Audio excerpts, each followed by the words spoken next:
उष्ट देवता भगवान शिव और मां काली के दर्शन के बाद आप मंदिर परिसर में चमत्कारी पत्थर को देख सकते हैं।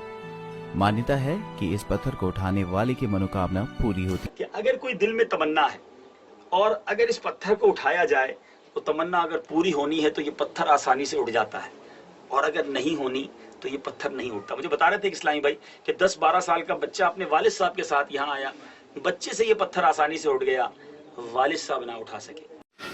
कहा जाता है इस पत्थर को वही उठा पाते हैं जिनका दिल साफ होता है और भगवान शिव में श्रद्धा रखते हैं। कई बार इस पत्थर को बड़े से बड़ा पहलवान भी नहीं उठा पाता। यहाँ विज्ञान के सारे नियम फेल हो जाते हैं। तमन्ना की मैंने और उससे वो पत्थर अल्हम्दुलिल्लाह उठ गया।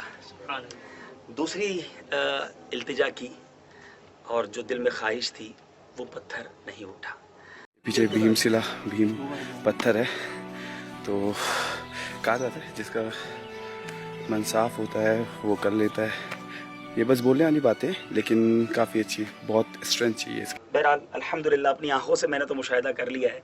आप भी अगर अहमदाबाद शरीफ आएँ तो इस चीज़ को अपनी आंखों से मुशाहिदा कर सकते हैं।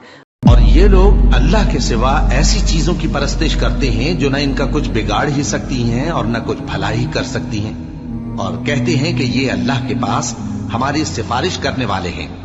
कह दो, क्या तुम अल्लाह को ऐसी चीज बताते हो जिसका वजूद उसे न आसमानों में मालूम होता है और न जमीन में?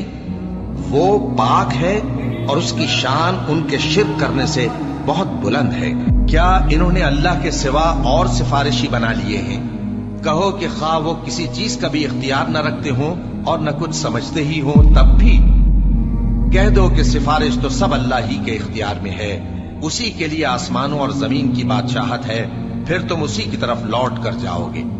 और जब एक अकेले अल्लाह का जिक्र किया जाता है तो जो लोग आखिरत पर ईमान नहीं रखते उनके दिल घुट जाते हैं, और जब अल्लाह के सिवा औरों का जिक्र किया जाता है तो फौरन खुश हो जाते हैं। कहो कि ऐ अल्लाह, ऐ आसमानों और जमीन के पैदा करने वाले, पोशीदा और जाहिर के जानने वाले, तू ही अपने बंदों में उन बातों का जिनमें वो इख्तिलाफ करते रहे हैं फैसला करेगा।